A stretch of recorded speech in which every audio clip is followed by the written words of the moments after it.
What's going on, everybody? Good morning on this Tuesday, Victory Tuesday. A little bit late with this video. I was kind of hoping that we might get some kind of a trade early in the morning and I could make a video about that. But there have been trades, but nothing involving Seattle yet as of me recording this video. So let's just go ahead with Youth Watch Tuesday. And when we're done, we'll see what happens in the next few hours. There's been a lot of buzz, but no action yet. So let's take a look at the young players on this team, see how they're doing. Basically anybody who is on a rookie deal or rough equivalent of some kind. We just kind of take a look and see how they're doing, how they're progressing, and it gives you a good idea of the health of the organization, how these guys are doing. So Youth Watch Tuesday. We get to skip quarterback this week and go right to running back. First, though, back in 60. All right, guys, let's take a minute so I can tell you about Sleeper, a one-stop shop for all your sports needs. You can celebrate and chat on sports games in real time with other users. You can get the fastest scores, blazing fast sports news and sports alerts right at your fingertips. And of course, you can use Sleeper to play in fantasy leagues and win real money on picks contests. This is the way sports were meant to be enjoyed together. So download Sleeper today. Use promo code SBN to get up to a $100 match on your first deposit. And you can pair that with another promo they have right now where you can get a $20 entry free with no deposit required. So get both of those things going. Terms and conditions apply. See Sleeper's terms of use for details. Currently operational in over 25 states and growing. So check out Sleeper today, get to it, and go have some fun with sports this year. All right, so running backs, I mean, neither guy was overly productive, but both guys were fine. Ken Walker, Zach Charbonnet, you guys know the drill. They both produced some. It wasn't over the top great, but realistically, they're doing, for the most part, I'd say about as good as they can. I think the fact that Walker has one of the best PFF grades of any running back in the league is telling. Like, he's got an 80, and the production doesn't really match that. I think that tells you, and I'm not saying PFF is always correct, but in this instance, I do believe that it is accurately reflecting that Walker's doing what he can, and there's just not a lot that he can do right now between the stacked boxes and the interior offensive line. Charbonnet, same thing. Obviously, he's a lot less productive, but I don't think that he's doing anything wrong, and they're both providing value. Alani got a few carries in this game as well. Not much to speak of. 51.2. I'm not really thinking about that too hard because one, he did have a fumble, which is going to drag your grade way down, and also it's just not a big sample size. Robbie Oots back. According to PFF, he played really bad, and in fairness, he did have a pretty significant penalty. A 15-yard penalty is going to ding you no matter what. But overall, I don't know that he's really playing this poorly. Like PFF, I don't know if they have a great grasp of fullback stuff because there aren't that many fullbacks in the NFL. It wouldn't surprise me if they don't really have a great understanding of how to evaluate fullback play anyway. Okay, receivers. I don't really even need to say anything with JSN anymore. He's about to get to 1,000 yards from scrimmage on the season. He's doing stuff, running the ball on jet sweeps and similar plays, as well as, of course, as a receiver. Another 8 catches, another 130 yards. PFF grade, basically untouchable. Like, it's unreal what we're watching right now. And make sure you appreciate it going week to week because it's not going to be like this every year.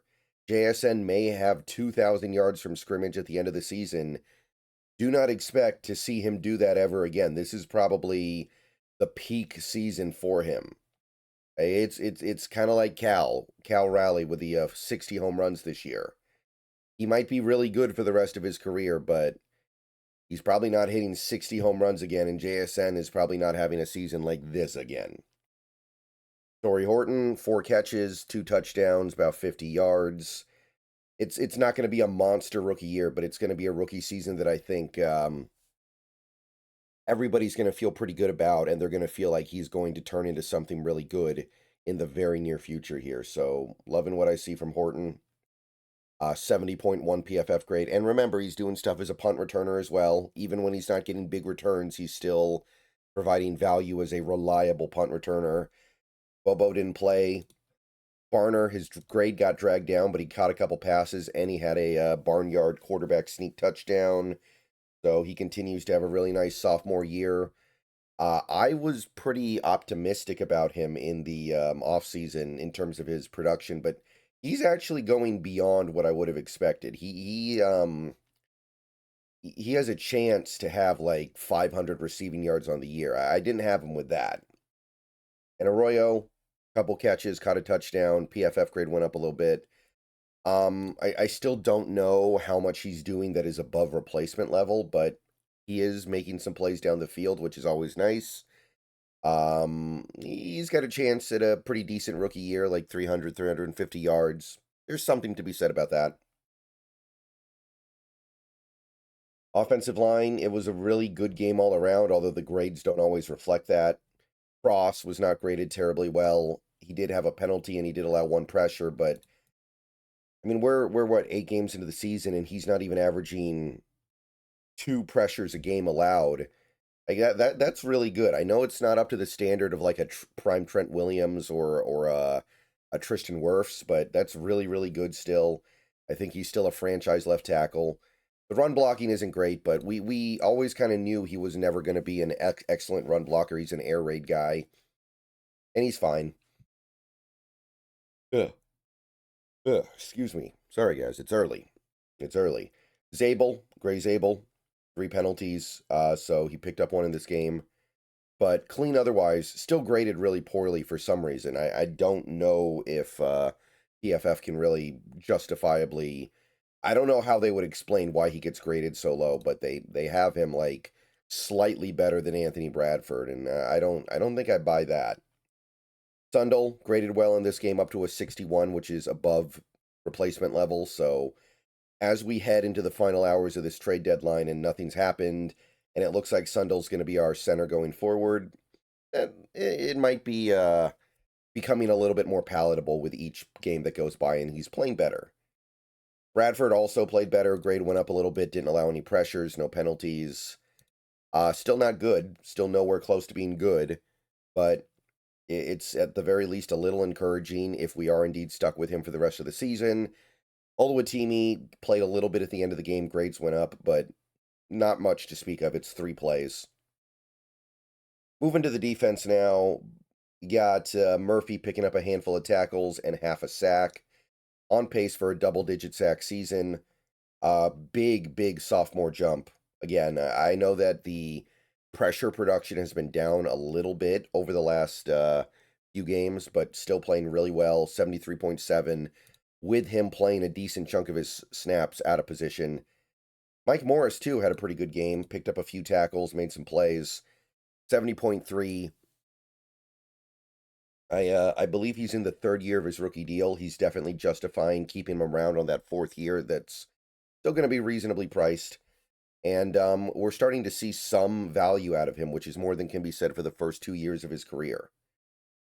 Linebacker, Knight did play a decent amount because Ernest Jones got hurt, and he did rack up a good chunk of tackles. He had a TFL, but his PFF grade continues to fall, which I think is justifiable. I don't think Knight's playing particularly well. I think that we are seeing his limitations right now. And I think those limitations might be born of the fact that he's playing injured right now and he didn't really get to have a real offseason. But yeah, it's not what I was hoping for this year, obviously. And if he's going to be a starter long term for this team this year, I do think that's probably trouble. I think this is going to be kind of a lost year for him at this point. Drake Thomas had a good game, had a sack, had a pass breakup, picked up a bunch of tackles, 63.4. He's really starting to come around here, starting to play consistently better. And look, if we end up having to lean on him as our only competent will linebacker for the rest of this year, it's becoming more and more reasonable to think that he can do it. Not much from the young edge rushers. They picked up a few tackles each. Derek Hall had a tackle for loss his first of the year, but they're still not getting sacks, which for Boye Mafe, this is his contract year, and Derek Hall, this is his last year before he's eligible for an extension. That's not helping. Both had poor PFF grades in this game for whatever that's worth. So I don't know. It's not great. It's it, I don't think either guy's playing poorly overall, but they're not playing at such a level that they're going to demand a big salary next off season or anything like that.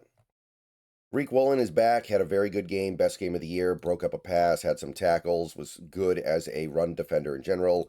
PFF grade jumped up, and I know that's kind of sad to say because of how low it still is, but it's coming. Witherspoon picked up some tackles, playing well. Didn't allow too much in coverage. First game back, good to see. He's doing his thing. PFF grade, holding steady. Still a very good corner. Pritchett played some in garbage time, picked up some tackles. PFF grade fell, which is really hard to do because of how low it was, but he can't tackle. That's the ultimate problem here. He just can't tackle, and until he gets beyond that, it's just not going to get better. Kobe Bryant, good clean game. Not much to say in terms of like big plays made, but picking up tackles, not allowing anything over the top. 67.5 grade. He's coming into after a little bit of a rough start. He's starting to really round into form here. And Eamon Worry, there were some issues on the back end, I think, with him, but still a really fun game, still a pretty good game, still helping this team win. Still really like what I see from him, and excited for his future in this league. Okay, so that'll do it for Youth Watch Tuesday. Let me know what you guys think. I will see you guys soon. Hopefully we get a trade in the next few hours. We got like, as of me recording this, like 3.5 hours. So see you guys soon, and go Hawks.